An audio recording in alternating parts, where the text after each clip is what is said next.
말씀 선포하겠습니다. 오늘 말씀의 제목은 12제자들에게 나타나시다라는 제목으로 말씀을 전하도록 하겠습니다. 오늘은 부활절 3주 혼외구원 푸시케 생명의 시작에 관한 말씀입니다. 11제자들에게 나타나시다라는 말씀을 통해 교회의 시작과 완성이 무엇인지를 가르쳐 주셨습니다. 36절 말씀에 보시면 이 말을 할 때에 예수께서 친히 그들 가운데 서서 이르시되 너희에게 평강이 있을지어다 하시니 라고 말씀하고 있습니다. 이 말이라고 하는 것은 오늘 본문 바로 앞에 보시면 11명의 제자들과 그리고 엠마오로 내려가던 제자들이 만나서 24장 33절 보시면 곧 이때로 일어나 예루살렘에 돌아가 보니 11제자 및 그들과 함께한 자들이 모여 있어 하면서 여기 11제자가 있죠. 예루살렘 11제자와 엠마오로 내려가던 두 제자가 다시 예루살렘에 지금 돌아간 겁니다. 돌아가서 무슨 말을 하느냐면 34절 말하기를 주께서 과연 살아나시고 시몬에게 보이셨다 하는지라. 이거는 11명의 제자들이 한 얘기 같아요. 11명의 제자들이 엠마오로 내려가던 제자들에게 이렇게 말했던 것 같아요. 주께서 부활하시고 살아나시고 시몬에게 보이셨다 이렇게 얘기하고, 그리고 나서 35절 말씀에 보시면 두 사람도 길에서 된 일과 요 두 사람이 엠마오로 내려가던 사람들입니다. 예수께서 떡을 떼심으로 자기들에게 알려지신 것을 말하더라 하면서 부활하신 주님께서 알려지신 것을 말했다. 여기 오늘 본문으로 다시 돌아오면 이 말을 할 때에 라고 하는 것은 두 가지죠. 11명의 제자들이 주님 부활하셨다, 살아나셨다, 시몬에게 보이셨다 라고 하는 말과, 그리고 엠마오로 내려가던 제자들이 다시 돌아와서 자기들에게 알려지셨다 라고 하는 그 말을 할 때에 결국에는 이게 다 뭐예요? 증언이죠.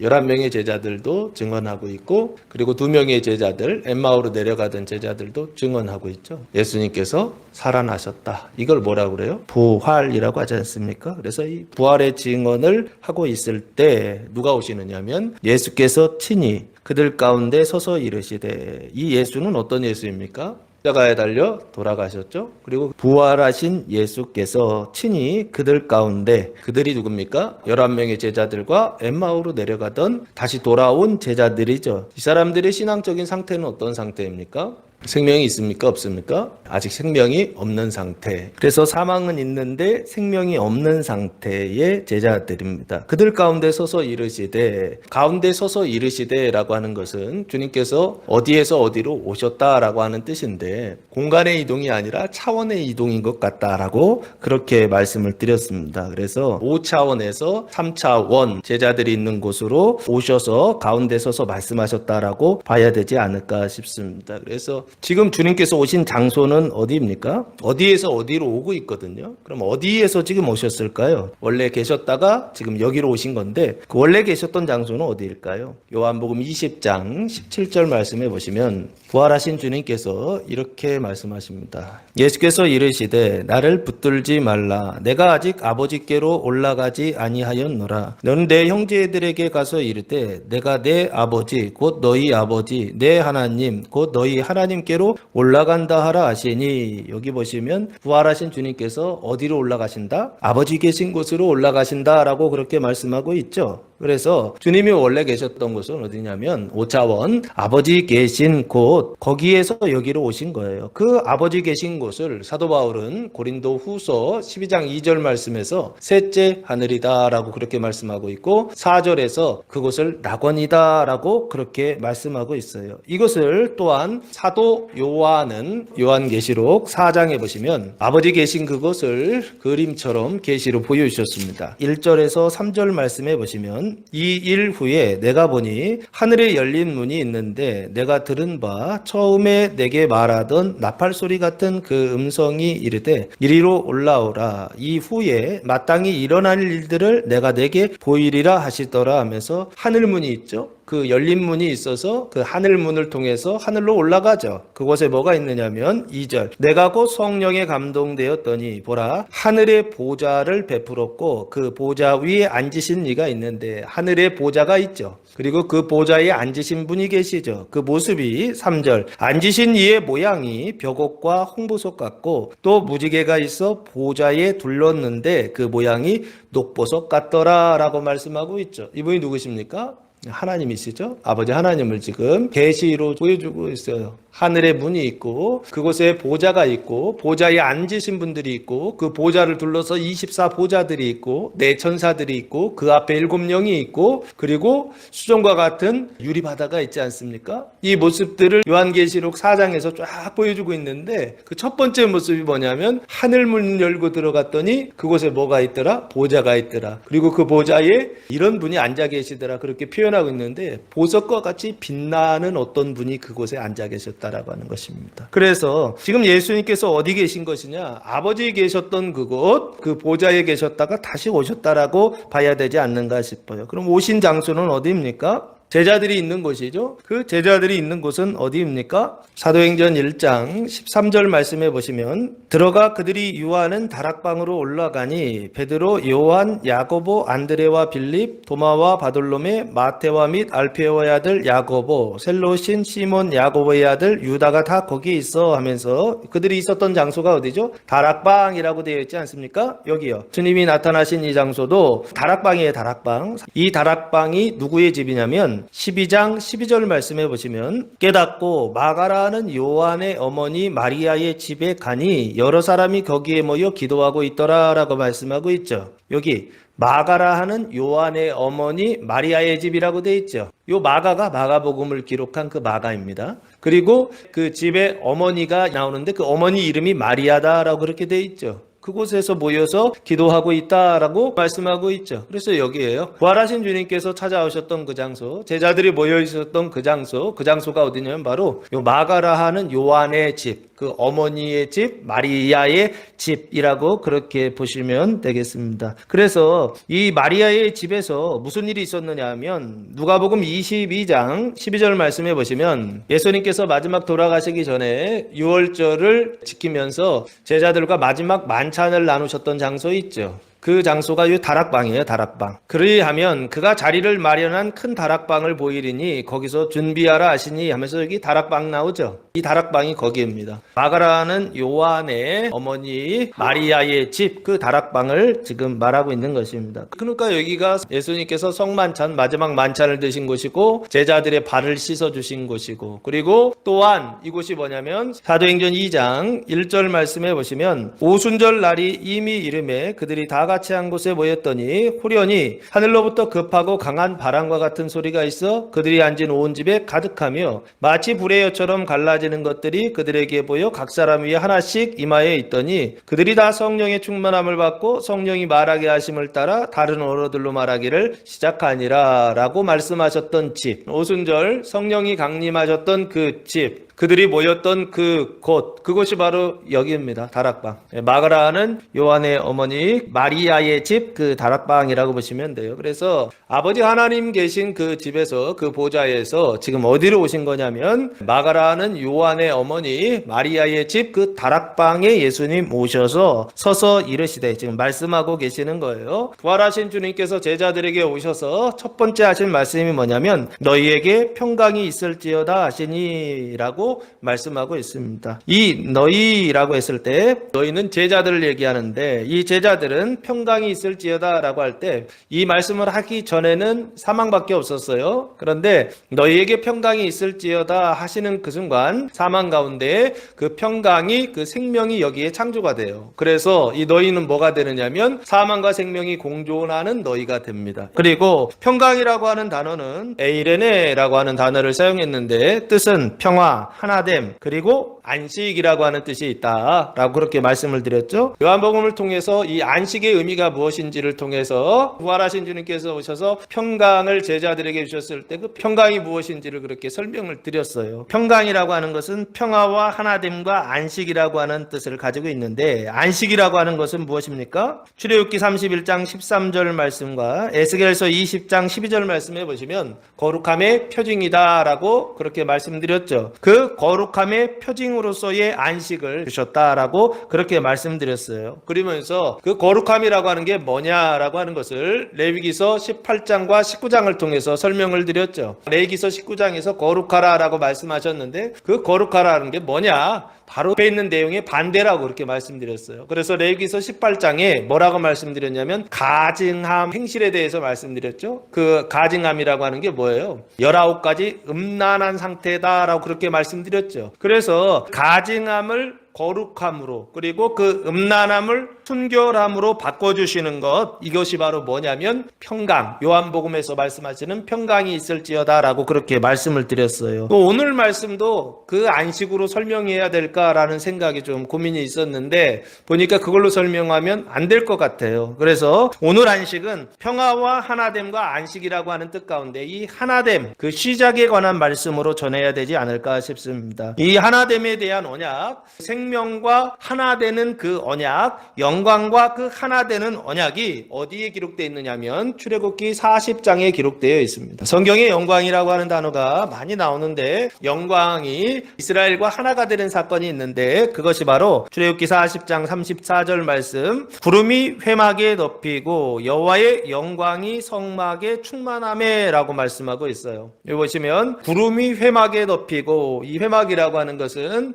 모일회자죠. 모이는 장소예요. 회막에 덮이고 여호와의 영광이 성막에 충만하며, 하나님께서 성막 지으라 해서, 그래서 출애굽기 35장부터 성막 짓기 시작하지 않았습니까? 예물 드리고 성막 지어서 출애굽기 40장에 다 지어가지고 봉헌을 하나님께 드렸더니 그때 뭐가 들어오더라? 하나님의 영광이 성막 안으로 들어와서 충만하게 되었다라고 하는 것을 출애굽기 40장에서 언약하고 있었는데, 출애굽기 40장의 언약을 성취하는 사건이 바로 무엇이냐면 오늘 본문 말씀 누가복음 24장 36절 너희에게 평강이 있을지어다 라고 하는 말씀과 동일한 말씀이라는 거예요. 출애굽기 40장 언약을 성취하는 말씀이 오늘 누가복음 24장 36절에 너희에게 평강이 있을지어다 라고 하는 말씀이다 라고 하는 것입니다. 그래서 왜 그러느냐라고 했을 때 이스라엘이 구원받고 나서 이스라엘이라고 하는 공동체 안에 하나님의 생명이 들어오는데, 그 영광이 들어오는데 그 첫 번째 사건이 바로 출애굽기 40장 말씀이더라고요. 그런데 동일하게 신약에서도 주님께서 제자들에게 생명을 주시는데 그 생명을 주시는 첫 번째 사건이 누가복음 24장 말씀이고, 그리고 두 번째 주시는 것이 요한복음 20장 말씀에 제자들에게 나타나셔서 주님께서 너희에게 평강이 있을지어다, 평강이 있을지어다, 평강이 있을지어다 지난주에 3번 말씀하시지 않았습니까? 그래서 주님께서 제자들에게 평강을 주신 첫 번째 사건이 뭐냐면 이 누가복음 24장의 36절 말씀에 처음 등장해요. 마태복음에는 없어요. 마가복음에는 없어요. 누가복음 24장 36절에 처음 등장하고, 그리고 나서 두 번째 등장하는 것이 요한복음 20장에서 제자들에게 나타나셔서 3번 말씀하시는 그 일들이 있었습니다. 그래서 오늘 이 말씀은 출애굽기 40장 언약의 성취로 보는 것이 옳지 않은가 싶고요. 이 영광이라고 하는 것이 비슷하게 조금 비교해서 볼 수 있는 것이 하나 더 있습니다. 그것이 바로 뭐냐면 열왕기상 8장 11절 말씀해 보시면 여기에도 영광이 한 번 더 등장해요. 솔로몬이 언약궤를 성전에다가 드릴 때 있었던 일입니다. 11절 제사장이 그 구름으로 말미암아 능히 서서 섬기지 못하였으니 이는 여호와의 영광이 여호와의 성전에 가득함이었더라 라고 말씀하고 있죠. 이 장면에서 언약궤를 성전으로 옮길 때 하나님의 영광이 임하는 것을 지금 볼 수가 있죠. 그리고 나서 한 번 더 영광이 나타나는데 역대하 5장 14절 말씀해 보시면 제사장들이 그 구름으로 말미암아 능히 서서 섬기지 못하였으니 이는 여호와의 영광이 하나님의 전에 가득함이었더라 하면서 지금 성전을 봉헌했을 때 여호와의 영광이 성전에 가득했다라고 하는 말씀을 이렇게 보여주고 있어요. 그래서 영광이 지금 세 가지죠.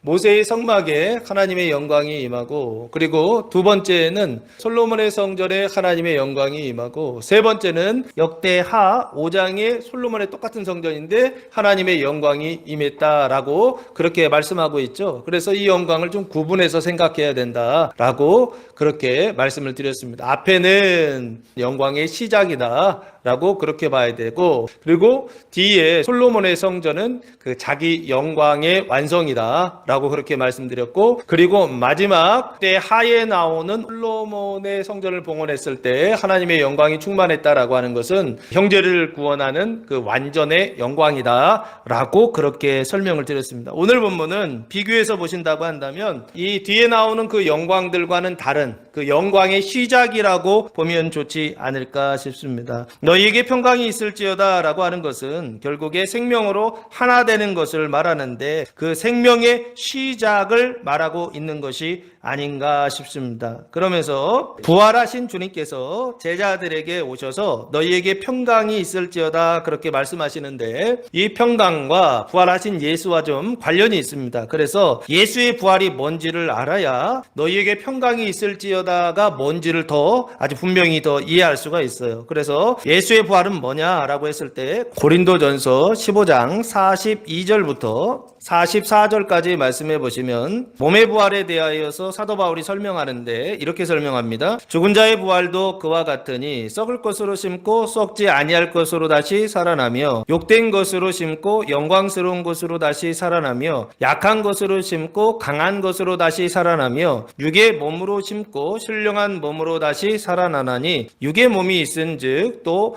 영의 몸도 있느니라 하면서 부활을 영의 몸이다라고 그렇게 설명하고 있죠. 몸으로 부활하는 거예요. 예수의 부활은 뭐냐? 영의 몸으로 부활하는 것이요 신령한 몸으로 부활하는 것이다 라고 사도 바울은 설명하고 있어요. 그래서 부활은 뭐냐? 몸의 부활이다 라고 그렇게 생각하시면 될 것입니다. 그 몸을 성경에서는, 우리는 보통 몸을 이 바디, 이걸 몸이라고 그렇게 생각하는데, 성경에서 말하는 몸의 개념은 이 바디와 함께 또 다른 개념이 하나 더 있습니다. 에베소서 1장 22절 23절 말씀해 보시면, 또 만물을 그의 발 아래에 복종하게 하시고 그를 만물 위의 교회의 머리로 삼으셨느니라. 교회는 그의 몸이니 만물 안에서 만물을 충만하게 하시는 이의 충만함이니라 라고 말씀하고 있어요. 그러면서 여기 몸을 뭐라고 그래요? 교회는 그의 몸이다 라고 그렇게 말씀하고 있죠. 그리스도의 몸이라는 거예요. 교회의 머리, 만물 위의 교회의 머리로 삼으셨느니라 하면서 예수가 머리가 되시고, 그리고 교회는 그 그리스도 예수의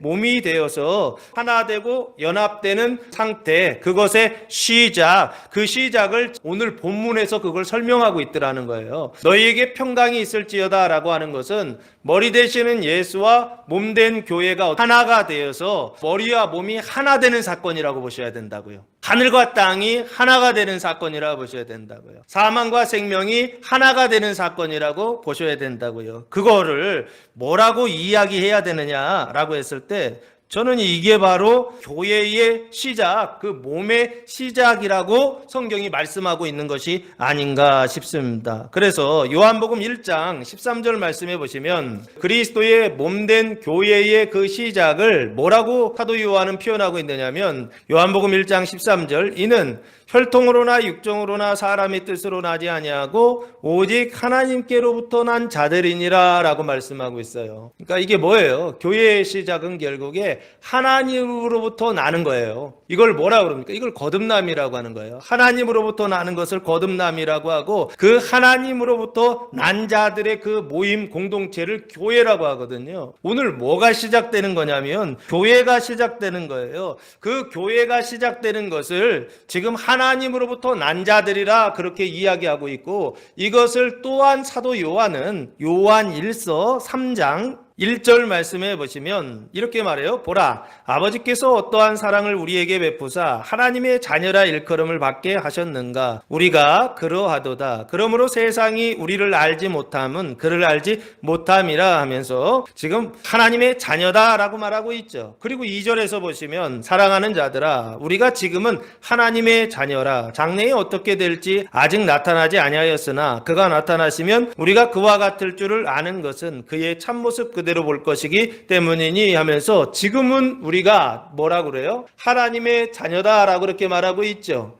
그러니까 하나님께로부터 난 자들을, 이것을 한마디로 얘기하면 하나님으로부터 났으니까 누구예요? 하나님의 자녀죠. 엄마가 낳으면 엄마 아들이잖아요. 하나님으로부터 났으면 하나님의 자녀라고 부르는 거예요. 그래서 우리가 하나님의 자녀가 되었다, 하나님의 자녀가 되었다라고 하는 것은 하나님으로부터 났다라는 거예요. 하나님으로부터 출생했다라고 하는 거예요. 하나님이 나를 낳으셨다라고 하는 거예요. 그 하나님이 나를 낳으시는 사건, 하나님이 몸된 교회를 낳으시는 사건, 그리스도와 교회가 성도들이 하나가 되는 사건, 그 사건이 바로 출애굽기 40장의 언약이요. 그 언약을 지금 예수님께서 24장 36절에 너희에게 평강이 있을지어다 하시면서 성취하고 있더라라고 하는 것입니다. 그래서 오늘 이 말씀은 교회의 시작에 관한 말씀이요. 그래서 교회를 통해서 부활하신 예수를 만날 수 있다라고 하는 것을 이 본문이 우리에게 증거하고 선포하고 있는 것이 아닌가 싶습니다. 왜 그렇습니까? 부활하신 예수와 교회는 하나이기 때문에 그렇습니다. 교회, 그 생명의 공동체와 예수는 머리가 되시고 몸이 되기 때문에 하나가 되어 있어요. 그래서 바울이 교회를 핍박할 때 예수님께서 다메섹도상에서 사도 바울을 만나시잖아요. 그때 주님 누구십니까? 라고 물었을 때 예수님이 사도 바울한테 뭐라고 그랬습니까? 나는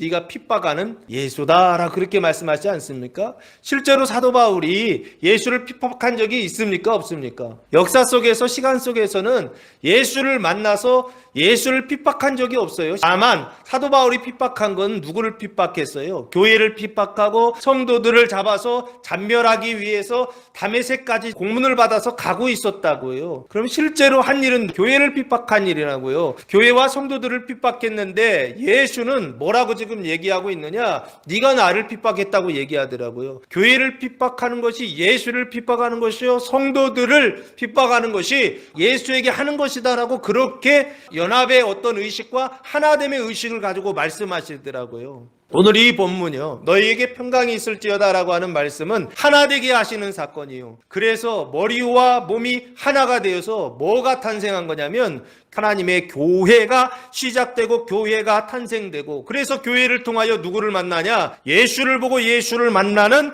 그 시작이 바로 오늘 24장 36절에서 시작되더라라고 하는 것입니다. 그래서 이제 교회가 시작됐어요. 너희에게 평강이 있을지어다 주님 말씀하셨으니까 이 말씀을 통하여, 예수님의 말씀은 창조의 능력이 있습니다. 그래서 제자들의 마음에 평강을 주시고 그 제자들의 마음에 생명을 주시고 그 생명으로 이제는 하나가 되게 하셨어요. 그런데 그때 그들의 반응이 뭐냐면 37절입니다. 그들이 놀라고 무서워하여 그 보는 것을 영으로 생각하는지라 라고 말씀하고 있어요. 이 그들이라고 했죠. 이 그들은 누구입니까? 제자들이죠. 제자들인데 아까 36절에 그들하고는 좀 다르죠. 그들은 사망밖에 없었어요. 생명이 없었단 말이에요. 그런데 여기에서의 그들은 어떤 사람들입니까? 생명이 있죠. 생명이 있는데 사망이 있을까 없을까요? 사망이 있어요. 왜 있습니까? 요 뒤에 나오는 단어들 때문에 그래요. 놀라고 무서워하였다라고 하는 것입니다. 그리고 그의 생각이 그 보는 것을 어떻게 해요? 영으로 생각하였다라고 하는 것입니다. 이것을 통해서 우리가 생각할 수 있는 건 뭐냐? 제자들의 상태가 생명이 있는데 사망이 더 많이 있는 그런 상태를 보여주고 있는 것이 아닌가 싶습니다. 예수 믿고 구원받아서 교회가 됐는데 온전한 교회의 모습을 이야기하는 것이 아니라 뭔가 부족하고 연약한 그 모습을 보여주고 있더라는 거예요. 그런데 그것이 바로 교회의 시작이요, 시작할 때의 그 모습을 아주 잘 보여주고 있다라고 하는 거예요. 생명이 시작돼서 놀라고 생명이 시작돼서 무서워하더라는 거예요. 사망 때문에 놀라고 사망 때문에 무서워하지만 또한 무엇 때문에요? 생명으로 인해서 놀라고 생명으로 인해서 무서워하더라고 하는 것입니다. 이게 그리스도의 몸된 교회가 시작된 사람의 첫 번째 모습이다라는 거예요. 생명이 시작됐는데 이런 모습을 가지고 있더라라고 하는 것입니다. 이 놀라다라고 하는 단어가 토에모라고 하는 단어를 사용했는데 깜짝 놀라다라고 하는 뜻입니다. 그리고 무서움이라고 하는 것은 열매 같은 거다. 사망의 씨에서 올라오는 열매와 같다라고 그렇게 설명을 드렸어요. 그래서 제자들 안에는 두 가지가 다 있는 거죠. 생명도 있고 평강도 있고 또한 사망으로 인한 두려움, 놀람도 있더라라고 하는 것입니다. 그런데 어떤 게 더 세냐면 그 보는 것을 영으로 생각했다라고 하는 것을 통해서 보면 사망이 더 셌구나라고 하는 생각을 해볼 수 있다라고 하는 것입니다. 그 보는 것을, 그 본다라고 하는 것은 지금 눈으로 지금 보고 있는 것이죠. 뭘 보고 있어요? 예수님을 보고 있죠. 근데 예수님이 어떤 예수님이세요? 부활하신 예수님이시죠. 그 부활하신 예수님을 보는 것을 뭐라고 생각했다는 거예요? 영으로 생각했다라고 하는 것이죠. 왜 영으로 생각했습니까? 자기의 생각으로 예수를 보기 때문에 그랬습니다. 자기의 경험으로, 자기의 이성으로 그것을 보기 때문에. 그래서 사람은 사고를 할 때 반성적인 사고를 한다고 하지 않습니까? 경험하고 생각하고 경험하고 생각하고 계속 반복하면서 사고를 하는데 한 번도 경험해보지 못한 일을 지금 보고 있는 거예요. 지금까지 우리가 본 몸은 이 바디라고 하는 이 몸밖에 본 적이 없는데 지금 눈앞에 새로운 몸이 나타난 거예요. 신령한 몸이 나타난 거예요. 영의 몸이 나타난 거예요. 그러니까 이 제자들이 볼 때에 그것을 뭐라고 인식했느냐면 영이다라고 생각했다라고 하는 것입니다. 이 영이라고 하는 단어가 푸뉴마라고 하는 단어를 사용했는데, 푸뉴마라고 하는 것은 공기의 흐름이라고 하는 숨이라고 하는 뜻이 있고 또 천사나 마귀라는 뜻이 있고 그리고 하나님의 영, 여러 가지 뜻이 있습니다. 근데 이 영이라고 하는 단어를 이 앞에 관사가 붙거나 하교수 푸뉴마 하면 하나님의 영이라고 그렇게 번역하는데 이 영이라고 하는 단어 앞에 아무것도 붙지 않았어요. 그러면 이 영을 보통 뭐라고 번역하냐면 고스트라고 그러죠. 귀신이나 유령 이렇게 번역을 해요. 그래서 공동 번역이나 새 번역이나 다른 번역성어를 제가 이렇게 보니까 그 보는 것을 영으로 생각했다 할 때 영이라는 단어를 유령을 보고 있다라고 생각했다 이렇게 번역을 해놨더라고요. 유령이라고 번역해놨더라고요. 생각할 때 유령이나 귀신 어떤 그런 것으로 지금 예수를 어떻게 하느냐 보고 예수를 그렇게 생각했다라고 하는 것입니다. 그래서 이 36절 37절 말씀해 보시면 37절이 36절의 결과입니다. 내가 예수 믿고 그리스도의 몸된 교회가 되고 하나님으로부터 난 자가 되고 하나님의 자녀가 되고 그래서 이 거듭난 은총, 하나님의 그 중생의 은총, 푸시케의 생명이 시작되는 그 은총을 받았다 하더라도 이런 현상이 나타난다라고 하는 걸 성경이 말하고 있으니 이때 놀라지 마시라는 거예요. 이때 의심하지 마시라는 거예요. 이게 구원받은 증거다라고 성경은 말하고 있더라고요. 구원받았으니까 두려움이 없고 구원받았으니까 무서움이 없고 구원받았으니까 제대로 볼 수 있다. 그게 아니라 구원받았기 때문에 이제 생명이 시작했다는 거예요. 그 일들을 시작할 때 이런 모습이 나타난다. 놀라고 무서워하며 보는 것을 귀신으로 생각하는 이런 단계가 나타난다라고 하는 것을 37절에서 말씀하고 있습니다. 그래서 두 번째 이 문제를 해결하기 위하여 예수님께서 두 가지 일을 하십니다. 38절 보시면 예수께서 이르시되 어찌하여 두려워하며 어찌하여 마음에 의심이 일어나느냐라고 말씀하고 있어요. 어찌하여 두 번이나 나오죠. 어찌하여 두려워하며 어찌하여 마음에 의심이 일어나느냐. 예수님 말씀하세요. 주님이 어떤 태도일까라고 했을 때 이건 그냥 제 유추입니다. 이거 몹시 언짢거나 못마땅하여 성을 낸다는 거예요. 화를 낸다는 거예요. 이걸 역정낸다 그러는데 예수님이 지금 역정을 내시는 것이 아닌가라는 그런 생각이 들어요. 그런 태도로 지금 말씀하시는 것이 아닌가 싶어요. 예수님 생각하면 사랑이 많으시고 온유하셔서 어찌하여 이렇게 하실 것 같은데 실제로는 제가 볼 때는 그럴 거 아니고 지금 화를 내고 계신다고 그렇게 봐야 되지 않는가 싶습니다. 자, 그래서 지금 어찌하여 두려워하며 할 때 무엇 때문에 왜 두려워하느냐 그렇게 물으세요. 두려워하다라고 하는 단어가 타라소라고 하는 단어를 사용했는데 뜻은 자극하다, 선동하다, 그리고 당황하다 이런 뜻이 있어요. 그래서 왜 당황하느냐 지금 그렇게 물으신 거예요. 왜 그렇습니까? 앞에 이미 대화에서 그런 얘기했잖아요. 시몬에게 보이셨다라고 그렇게 이미 보이셨단 말이에요. 그런데 지금 예수님께서 다시 나타나셨는데 그거 보면서 지금 당황하고 있잖아요. 그러니까 예수님께서 어찌하여 두려워하느냐, 시몬에게 이미 보여주지 않았느냐. 근데 왜 당황하고 왜 두려워하느냐라고 지금 다시 묻는 거예요. 반문하시는 거예요. 그리고 어찌하여 마음에 의심이 일어나느냐 그렇게 물으세요. 이 어찌하다라고 하는 단어가 앞에 어찌는 티스라고 하는 단어를 사용했고 뒤에 어찌는 디아티라고 하는 단어를 사용했어요. 한국말은 똑같이 번역해놨는데 단어가 둘 다 달라요. 뒤에 디아티라고 하는 단어는 무슨 원인으로, 무슨 이유로 마음에 의심이 일어나느냐라고 그렇게 예수님께서 물으셨어요. 이 얘기는 무슨 얘기입니까? 제자들의 마음에 의심이 일어났다는 것입니다. 그래서 여기 11명의 제자들 가운데 보면 지난주에는 10명이었잖아요. 그 중에 한 명 들어갔을 때 도마 들어갔을 때 11명이었죠. 근데 여기 지금 11명에 2명이 지금 들어가는 거니까 11명 안에 도마 들어있을 것 같아요. 그래서 여기 어찌하여 마음에 의심이 일어나느냐 할 때 이 의심은 도마의 의심 뭐 이렇게 봐도 좀 되지 않을까 이런 생각을 해봅니다. 이 의심이라고 하는 단어가 디알로기스모스라고 하는 단어를 사용했는데 뜻은 확실히 알 수 없어서 믿지 못하는 마음이라고 하는 뜻을 가지고 있어요. 그러니까 믿지 못하는 건데 왜 믿지 못하느냐면 확실히 알지를 못해가지고 믿지 못하는 그 마음의 상태를 의심이다라고 그렇게 정의를 하고 있어요. 그 얘기는 무슨 얘기입니까? 예수님께서 의심하던 도마나 그리고 뭐 엠마오로 내려가던 제자들에게 자기를 보여주셨거든요. 알려주시고 나타내셨거든요. 그런데 내가 너희한테 알려주지 않았느냐 이거죠. 내가 너희한테 보여주지 않았느냐, 드러내지 않았느냐, 나타내지 않았느냐. 근데 어떻게 무슨 이유로 마음에 의심을 하느냐라고 그렇게 예수님께서 반문하시고 물으세요. 그러면서 두 가지 일을 하세요. 39절 말씀해 보시면 내 손과 발을 보고 나인 줄 알라. 또 나를 만져보라.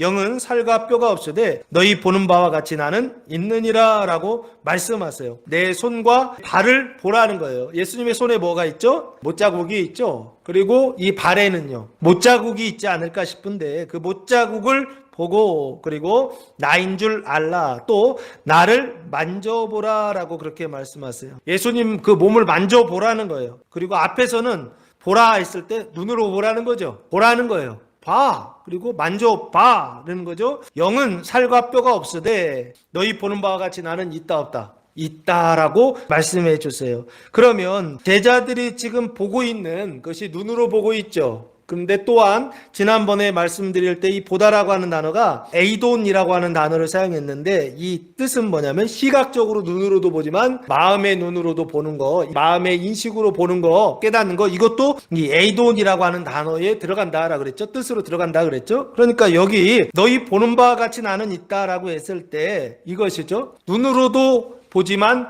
마음으로도 그 생각으로도 지금 보는 거예요. 인식으로도 보는 거예요. 뭘 보는 겁니까? 그 살과 뼈가 있는 영의 몸을 보고 있는 거예요. 살과 뼈가 있는 영의 몸. 이런 거 본 적 있으세요? 그것을 하나님께서 구약에 언약해 놓으셨어요. 어디요? 에스겔 37장 말씀해 보시면 마른 뼈들이 살아나다라고 하는 환상을 보여주시는데 여호와께서 권능으로 내게 임재하시고 그의 영으로 나를 데리고 가서 골짜기 가운데 두셨는데 거기 뼈가 가득하더라. 뭐가? 뼈가 가득하다라고 돼 있죠. 나를 그 뼈 사방으로 지나가게 하시기로 온즉 그 골짜기 지면에 뼈가 심이 많아 아주 말랐더라. 마른 뼈죠. 그가 내게 이르시되 인자야 이 뼈들이 능히 살 수 있겠느냐 하시기로 내가 대답하되 주 여호와여 주께서 아시나이다. 또 내게 이르시되 너는 이 모든 뼈에게 대언하여 이르기를 너희 마른 뼈들아 여호와의 말씀을 들을지어다. 주 여호와께서 이 뼈들에게 이같이 말씀하시기를 내가 생기를 너희에게 들어가게 하리니 너희가 살아나리라. 너희 위에 힘줄을 두고 살을 입히고 가죽으로 덮고 너희 속에 생기를 넣으리니 너희가 살아나리라. 또 내가 여호와인 줄 너희가 알리라 하셨다 하라 하면서 이 살과 생기를 또 말씀하시죠. 뼈와 살과 생기, 뭐 힘줄도 있고 여러 가지 있지만 크게 뼈와 살, 생기 이것만 기억하셔도 좋을 것 같아요. 7절 이에 내가 명령을 따라 대언하니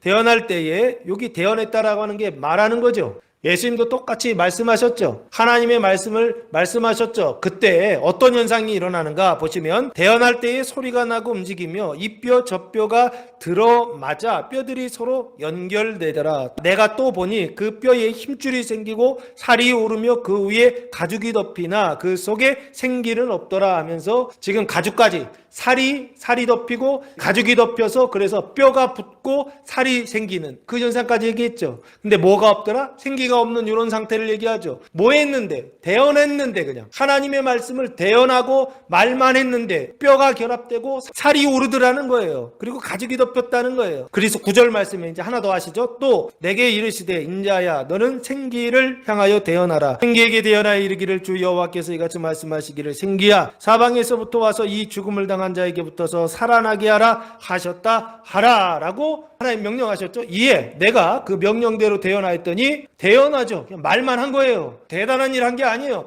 하나님의 말씀을 대신 말한 것뿐이에요. 그때 어떻게 됩니까? 생기가 그들에게 들어가매 그들이 곧 살아나서 일어나 서는데 극히 큰 군대더라. 그래서 군대가 되죠. 그 군대를 뭐라고 말씀하시냐면 11절 또 내게 이르시되 인자야 이 뼈들은 누구다? 이스라엘 온 족속이라. 그들이 이르기를 우리의 뼈들이 말랐고 우리의 소망이 없어졌으니 우리는 다 멸절되었다 하느니라 라고 말씀하시면서 눈에 보이는 이스라엘을 얘기하는데 눈에 보이는 이스라엘을 통하여 그들의 신앙적인 상태, 눈에 보이지 않는 이스라엘의 상태를 마른 뼈라고 얘기했고 살이 없고 가죽이 없는 생기가 없는 죽어있는 상태로 설명하고 있다고요. 그게 뭐예요? 마른 뼈들, 살이 없고 가죽이 없고 심줄이 없고 생기가 없는 이 상태가 뭐냐고요? 사망의 상태죠. 그리고 그 사망을 넣어두는 곳이 뭐예요? 무덤이라고 그렇게 말씀드렸죠. 그래서 무덤은 사망이 들어있는 곳이 무덤이라고요. 시체의 집이 무덤이라고요. 그래서 12절 이렇게 말씀하고 있어요. 그러므로 너는 대언하여 그들에게 이르기를 주 여호와께서 이같이 말씀하시기를 내 백성들아 내가 너희 무덤을 열고 너희로 거기에서 나오게 하고 이스라엘 땅으로 들어가게 하리라 라고 말씀하시죠. 무덤을 열고 거기서 나오게 하신다는 거예요. 그것을 에스겔을 통하여서 언약하셨고 지금 예수님께서 대언하시는 것이죠. 하나님의 말씀을 지금 말씀하시는 것이죠. 너희에게 평강이 있을지어다 말씀하심으로 인해서 뼈가 하나가 되고 살이 붙고 생기가 돼서 그래서 무덤에서 나오는 그 장면을 지금 설명하고 있다고요. 그 무덤이 요람이 되고 사망이 생명이 되는 그 시작을 지금 보여주고 있는 말씀, 그 말씀이 바로 오늘 이 말씀이라고요. 그래서 지금 예수님께서 보여주신 거예요. 너희 보는 바와 같이 살과 뼈가 있는 영의 몸, 생기가 있는 몸, 뼈가 붙고 살이 있고 그곳에 생기가 들어와서 그래서 무덤 문을 열고 밖으로 나오신 분, 에스겔서 37장의 언약을 성취하는 분, 그분이 바로 누구다? 나다라고 하는 걸 예수님께서 보여주고 있더라라고 하는 것입니다. 그래서 에스겔서 37장의 언약은 지금 성취됐다 안 됐다? 성취됐다라고 하는 것입니다. 언제요? 지금 오늘 이 말씀을 통하여 예수님께서 보여주시는 것입니다. 그것을 지금 예수님 성취하셨다라고 하는 것을 말씀하고 있고 증언하고 있고 선포하고 있다라고 하는 것입니다. 그래서 40절 말씀해 보시면 말만 그렇게 하시는 게 아니에요. 이 말씀을 하시고 손과 발을 보이시나 그 증거를 어떻게 하시는 거예요? 보여주시는 것이죠. 왜 보여주십니까? 그 두려움을 물리치라는 것이죠. 그 두려움에서 돌이키라, 회개하라는 것입니다. 그리고서 어떻게 하라는 것입니까? 기뻐하라, 즐거워하라. 왜 이렇게 유치했느냐면 41절 말씀 때문에 그래요. 그들이 너무 기쁨으로 이렇게 돼 있죠. 그래서 기쁨까지는 왔구나라고 생각했던 거예요. 그 두려움에서 회개하여 기뻐하라라고 하는 것을 지금 예수님께서 보여주고 있어요. 그럼 우리가 예수 믿고 구원받았을 때에 원래는 사망의 상태인데 그 사망에 생명이 이렇게 마치 씨처럼 들어온 거예요. 생명의 말씀이 씨처럼 들어온 거예요. 씨처럼 들어왔는데 그게 어떻게 되더라는 거예요? 성장하는 것이죠. 확장되는 것이죠. 지금 그걸 지금 보여주고 있는 거예요. 너희의 지금 그 상태 생명이 들어와서 그것 때문에 두려워하고 그것 때문에 놀라워하지만 그러나 그것 때문에 어떻게 된다고요? 거기에 멈춰 있으면 안 된다는 거예요. 거기에 사로잡혀 있으면 안 된다는 거예요. 두려움이 있다고 하여 구원받지 못했다라고 착각하면 안 된다는 거예요. 오해하면 안 된다는 거예요. 구원받은 이후에도 두려워할 수 있다는 것입니다. 그러면서 주님이 무슨 일을 하세요? 오셔서 보여주시는 거예요. 그 손과 발을 보여주시는 거예요. 그러면서 두려움을 물리치라는 거예요. 두려운 생각에서 회개하라, 돌이키라는 거예요. 어디로요? 기뻐하며 즐거워하는 자리로 그 마음의 상태로 방향을 바꾸라라고 하는 것입니다. 이게 주님께서 하셨던 첫 번째입니다. 제자들에게 무엇을 주시더라? 손과 발을 보여주심으로 두려움을 기쁨으로 바꾸어 주시더라라고 하는 것입니다. 그리고 나서 41절 말씀부터 보시면 첫 번째는 두려움의 문제고 두 번째 문제는 의심의 문제인데 이 의심의 문제를 해결하기 위해서 41절부터 예수님께서 두 번째 일을 하십니다. 그들이 너무 기쁨으로 아직도 믿지 못하고 놀랍게 여길 때에 이르시되 여기 무슨 먹을 것이 있느냐 하시니라고 말씀하고 있습니다. 이 기쁨이라고 하는 단어가 카라라고 하는 단어를 사용했는데 유쾌함, 은은한 기쁨이라고 하는 뜻입니다. 이 기쁨이라고 하는 단어의 개념이 뭐냐면 욕구가 충족되었을 때 흐뭇하고 흡족한 마음이나 느낌을 기쁨이라고 그래요. 기쁨이라고 하는 게 뭐냐라고 했을 때 욕구가 충족되었을 때, 우리 마음의 욕구가 충족되었을 때 흐뭇한 마음, 흡족한 느낌, 이것을 기쁨이라 한다는 거예요. 우리 안에 만족이 없고 기쁨이 없는 게 바로 이것 때문이었구나라는 거예요. 뭐 없음이냐면 생명 없음이죠. 무엇을 해도 만족이 없고 무엇을 해도 기쁨이 없어요. 늘 뭔가 부족한 상태, 늘 만족하지 못하는 상태. 이건 뭘 더 많이 하고 적게 한다 해서 이게 채워지는 게 아니에요. 보니까요. 주님이 주시는 생명이더라는 것입니다. 주님이 주시는 평강이더라는 것입니다. 그게 시작되고 그리고 나서 하나님의 자녀로 태어나니까 그 두려움과 의심을 극복하는 그 문제를 해결하는 일을 또한 주님께서 하시더라는 거예요. 그래서 어떻게 해요? 생명이 확장되고 성장되게 하시더라. 그 첫 번째가 손과 발을 보여주신 거고 두 번째 일을 하시는데 아직도 믿지 못하고 라고 돼 있죠. 기쁨은 있는데 아직도 믿지 못하는 상태. 그러면 한번 생각해 보세요. 감정은 기쁨의 상태이죠. 그런데 아직도 믿지 못한다. 마음은 마음인데 지식의 차원이라고 그렇게 봐도 되겠죠. 확실히 알지 못하여서 그래서 믿지 못하는 상태. 이게 의심이라고 그랬잖아요. 불신의 상태. 이 의심의 상태나 불신의 상태가 해결되지 않는 거예요. 생각의 상태가 해결되지 않는 거예요. 감정의 상태는 두려움이 기쁨으로 바뀌었는데 지성이나 사람의 이성이나 이 상태는 여전히 어떤 상태였냐면 믿지 못하는 불신의 상태, 의심의 상태에 남아있더라는 거예요. 이 문제 또 해결해 주셔야 되겠죠. 그래야 어떻게 돼요? 감정의 상태가 생명으로 바뀌고 그리고 우리의 지성의 상태가 또한 이성의 상태가 생명으로 바뀌는 그 일을 주님이 두 번째 일을 하시더라는 거예요. 아직도 믿지 못하고 놀랍게 여길 때에 이상히 여겼다라고 하는 것입니다. 이 아직도 믿지 못했다라고 하는 것은 하나님의 자녀가 됐다 안 됐다? 됐다는 것이죠. 교회가 시작됐다 안 됐다? 시작됐다라고 하는 것이죠. 주님의 몸된 교회가 되고 생명이 시작되고 그리고 거듭나서 하나님의 자녀가 됐음에도 불구하고 아직도 믿지 못하는 그런 상태가 있다는, 마음의 기쁨이 있는데 아직도 믿지 못하는 그런 상태가 있다는 거예요. 그러면 이건 뭘 얘기하느냐? 그 생명이 성장하고 있다라고 하는 증거입니다. 그래서 놀랍게 여길 때에 이 놀랍게 여긴다라고 하는 것은 푸시케 사망의 상태만을 얘기하는 게 아니라 그 푸시케 사망의 상태 속에서 푸시케 생명이 뭐하고 있느냐면 평강과 기쁨이 성장하고 있다는 거예요. 그 평강과 기쁨이 성장하고 확장되니까 비로소 거기에 뭐가 생기냐면 믿음의 확신이 생기더라는 것입니다. 그래서 그 믿음의 확신을 위하여 주님께서 일을 하세요. 여기 무슨 먹을 것이 있느냐 하시니 먹을 걸 달라고 말씀하세요. 음식을 달라라고 그렇게 요청하세요. 그때 제자들이 42절 이에 구운 생선 한 토막을 드리니 하면서 생선이죠. 근데 어떤 생선? 구운 생선을 드렸다 하는 거예요. 그러면 이 생선이라고 하는 것이 익디스라고 하는 단어를 사용했는데 이게 나중에는 뭐가 되는지 아십니까? 박해 시대에, 로마의 박해 시대에 내가 신자다, 성도다, 내가 거듭난 자다라고 하는 표시를 사용할 때 뭐를 그리냐면 물고기 그림을 그렸어요. 이게 표시인 거죠. 내가 신자다라고 하는 표시예요. 표시이면서 뜻이 뭐냐면 예수 그리스도 하나님의 아들 구세주라고 하는 뜻을 그 안에 가지고 있습니다. 그래서 구운 생선 한 토막을 드리니 할 때 예수님께 떡을 드릴 수도 있어요. 근데 떡을 드리지 않고 생선을 드려요. 그리고 43절에 뭐라고 됐냐면 받으시죠.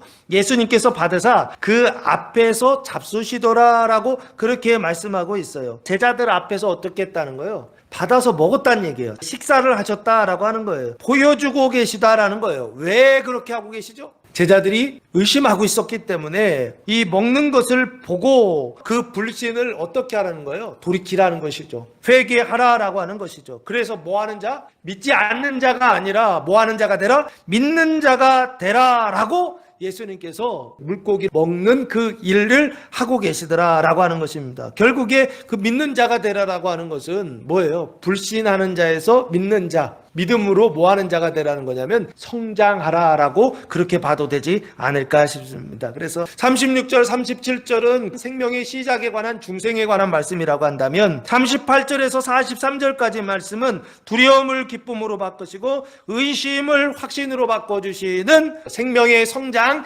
그 거룩함의 과정을 보여주고 있다라고 하는 것입니다. 이 거룩함의 은총, 우리가 우리 안에 생명이 성장할 때 나타나는 모습이 바로 38절에서 43절까지의 모습이라는 거예요. 두려움과 의심이 있다는 거예요. 생명이 있어서 두려워하고 생명이 있어서 의심한다는 거예요. 왜? 이제 생명이 시작됐기 때문에. 그러면 생명이 시작됐을 때는 반드시 어떻게 해야 된다? 성장해야 된다라고 하는 걸 보여준다고요. 근데 그 성장할 때도 누가 일하시더라? 제자들은 아무것도 할 수 있는 게 없죠. 주님께서 오셔서 어떻게? 손과 발을 보여주시고 물고기를 잡수시는 그것을 통하여 두려움을 기쁨으로 바꿔주시고 의심을 확신으로 바꿔주시다라고 하는 것입니다. 그리고 나서 마지막 그 교회의 완성, 교회가 성장하고 교회가 완성되는 그 모습을 보여주는데 마지막 완성된 모습이 44절 말씀입니다. 또 이르시되 내가 너희와 함께 있을 때에 너희에게 말한 바 곧 모세의 율법과 선지자들의 글과 시편의 나를 가리켜 기록된 모든 것이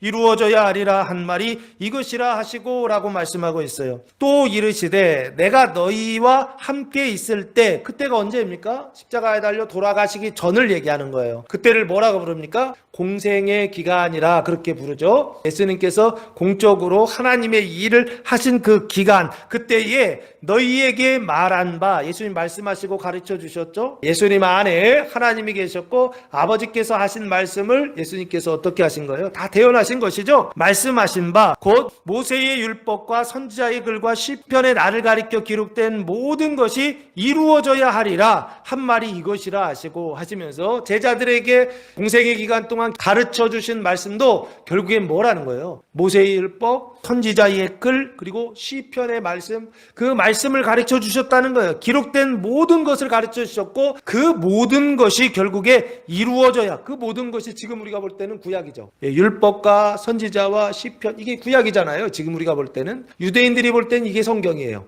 그 구약이 이루어져야, 이루어진다는 건 뭐라 그럽니까? 언약이 성취된다는 것이죠. 구약의 언약이 성취되어야 하리라 한 말이 로고스가 쓰여져 있죠. 그것이 뭐다? 이것이라 하시고, 이것이 뭐예요? 부활하신 예수를 말하는 것입니다.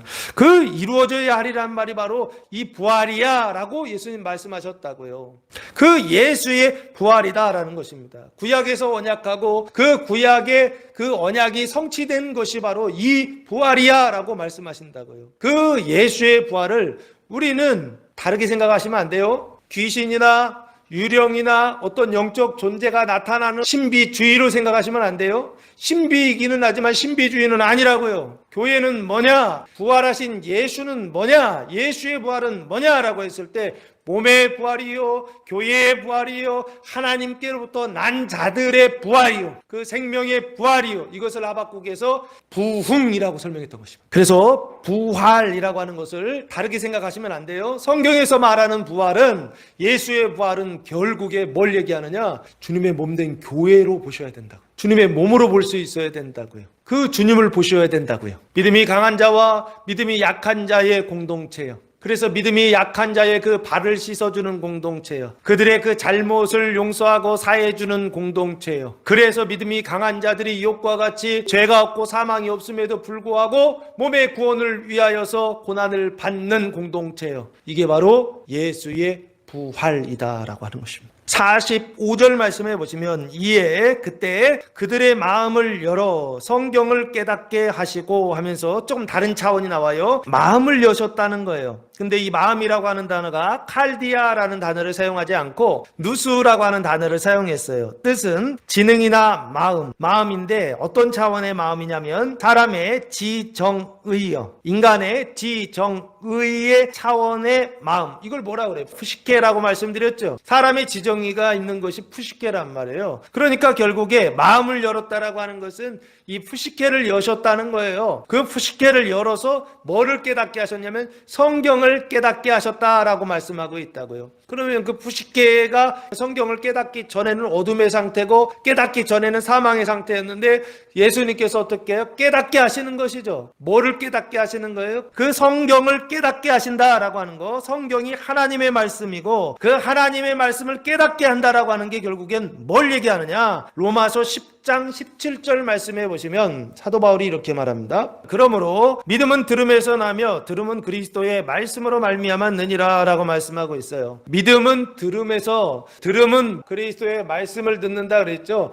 말씀을 들으면 뭐가 생기냐면 믿음이 생긴다는 거예요. 오늘 이 말씀 다시 들어오면 이거죠. 성경을 깨닫게 하셨다라고 하는 것은 하나님의 말씀을 깨닫게 하셨다라고 하는 것이고 하나님의 말씀을 듣게 하셨다는 것이고 그래서 하나님의 믿음을 지금 주신다는 거죠. 하나님의 믿음을 주시는데 중생하는 믿음, no. 거룩하게 하는 성장하는 믿음, no. 그것도 아닙니다. 그럼 이 믿음은 뭘까요? 성경을 깨닫게 하신다라고 했을 때 이 믿음은 그 뒤에 46절부터 나오는 그 내용이 이 믿음을 어떻게 하냐면 구속합니다. 이 믿음의 내용을 규정합니다. 그렇게 해서 보시면 너희는 이 모든 일의 증인이라 하시면서 증인됨의 믿음이더라고요. 이 믿음은 증인됨의 믿음이더라고요. 이 증인됨의 믿음은 나의 구원을 넘어서 이제는 너의 구원을 위하여서 증언하는 거예요. 그게 뭡니까? 형제를 구원하는 완전의 은총과 영화의 은총이다라고 설명드리지 않았습니까? 그래서 46절 말씀해 보시면 또 이르시되 이같이 그리스도가 고난을 받고 제3일에 죽은 자 가운데서 살아날 것과 그리스도가 고난을 받고 어디서 고난을 받죠? 십자가 위에서 고난을 받으셨죠? 그리고 제3일에 죽은 자 가운데서 할 때 죽은 자 가운데가 어디입니까? 무덤이죠. 무덤 가운데에서 십자가와 죽음과 부활을 지금 얘기하고 있죠. 무덤과 부활을 얘기하고 있죠. 살아날 것과 47절 또 그의 이름으로 죄사함을 받게 하는 회개가 강조점이 여기 있는 거예요. 예루살렘에서 시작하여 모든 족속에게 전파될 것이 기록되었으니 어디에? 성경에 기록되어 있죠. 예수의 고난과 죽음과 부활과 이 전파될 것이 기록되어 있다 하면서 강조하는데 핵심은 제가 볼 때는 이거예요. 전파될 것이요. 근데 뭐가 전파되느냐? 죄사함을 받게 하는 회개가 전파된다는 거예요. 그 회개의 복음이 전파된다라고 하는 것입니다. 회개하고 나면 뭘 받는다? 죄사함을 받는다라고 하는 복음이요. 회개의 은총 다음에 칭의의 은총, 죄사함의 은총을 받거든요. 그 복음이 어디부터 시작돼서? 예루살렘에서 시작돼서 모든 족속에게 전파될 것이 기록되었으니 48절 너희는 이 모든 일의 증인이다 라고 그렇게 말씀하고 있어요. 조금 더 가시면 예루살렘이라고 하는 것은 무엇입니까? 히예루살렘이라고 그래서 예루와 살렘의 합성어다 그랬죠. 예루는 무엇입니까? 시티, 도시라고 그랬죠. 샬렘은요, 샬롬, 평화라고 그랬죠. 그래서 예루살렘은 평화의 도시다라고 그렇게 설명을 드렸죠. 신앙적으로 볼 때의 평화의 도시, 생명의 도시가 바로 예루살렘이다. 그래서 예루살렘은 예루살렘 안에 뭐가 있죠? 성전이 있죠. 성전이 있고 예루살렘이 있고 그 바깥에는요 이스라엘이 있고 그 바깥에는요 열방이 있고 구조가 이렇게 돼 있어요. 성전이 있고 예루살렘이 있고 이스라엘이 있고 열방이 있고 그럼 이게 다 뭐라고 그랬어요? 언약이다 라고 말씀드리지 않았습니까? 성전은 생명이 시작되는 중생의 언약이요, 예루살렘은 그 생명이 성장하는 거룩함의 언약이요, 그리고 이스라엘은 그 생명이 완성되는 완전의 은총이요, 그리고 열방은 이웃에게 복음이 전파되는, 열방에게 복음이 전파되는 빛이 반짝반짝하는 영화의 은총이다 이렇게 설명드렸던 거예요. 그러면 여기 성전에서부터라고 안 하고 예루살렘부에서부터 된다고 그렇게 돼 있죠. 왜요? 이미 여긴 전파됐으니까. 제자들 안에는 병강이 있을지어다 전파됐죠. 지금 대언이 됐죠. 예수님께서 제자들에게 말씀하셨죠. 그래서 그 안에 뼈가 붙고 살이 돋아서 생기까지 들어갔죠. 그러면 이제는 뭐가 되면 되느냐라고 했을 때 너희를 통하여 뭐 하라는 거예요? 복음을 전파하라는 거죠. 너희를 통하여 뭐가 된다는 거예요? 복음 전파될 것이 이미 구약에 언약되어 있고 기록되어 있다라고 하는 걸 예수님께서 말씀하신다고요. 그래서 너희는 뭐다? 이 모든 일의 증인이다 라고 말씀하십니다. 그러면 47절에 그 전파될 것이 기록되었다 할 때 이 기록은 결국에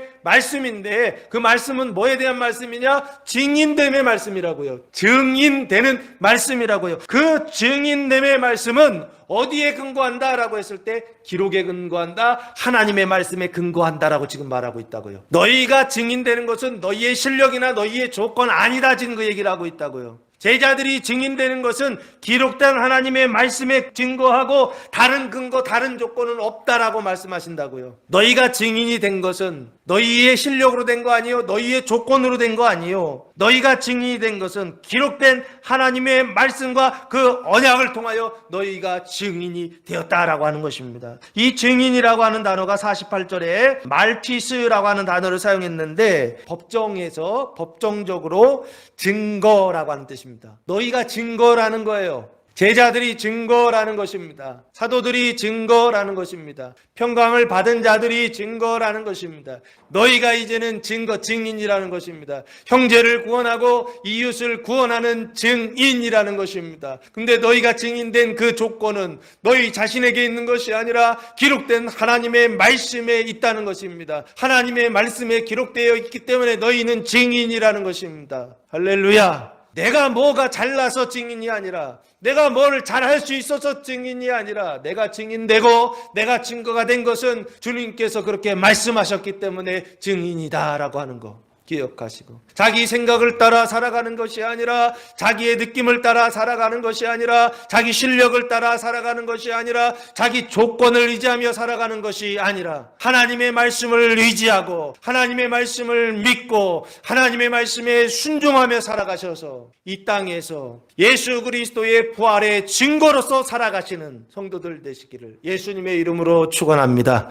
기도하겠습니다. 사랑과 은혜가 풍성하신 아버지 하나님, 감사와 찬송과 영광을 올려드립니다. 부활하신 주님께서 11 제자들과 2명의 엠마오로 내려가던 제자들에게 나타나신 것 같이 우리들에게 오늘 이곳에 나타나실 때 하나님, 우리의 모든 사망의 생각을 멸하시고 하나님의 생각으로 거듭나게 하시고 거룩하게 하시고 온전하게 하시고 영화롭게 하셨으니 날마다 그 말씀을 믿고 나아가게 하셔서 이 땅에서 믿음으로 승리하는 부활의 증인들, 부활의 증거들 다 되게 하여 주시옵소서. 이제는 우리 주 예수 그리스도의 은혜와 하나님 아버지의 무한하신 사랑하심과 성령의 교통하심이 사랑하는 성도들 머리와 가정예와 교회 위에 이제로부터 영원토록 함께 하시기를 간절히 축원하옵나이다. 아멘.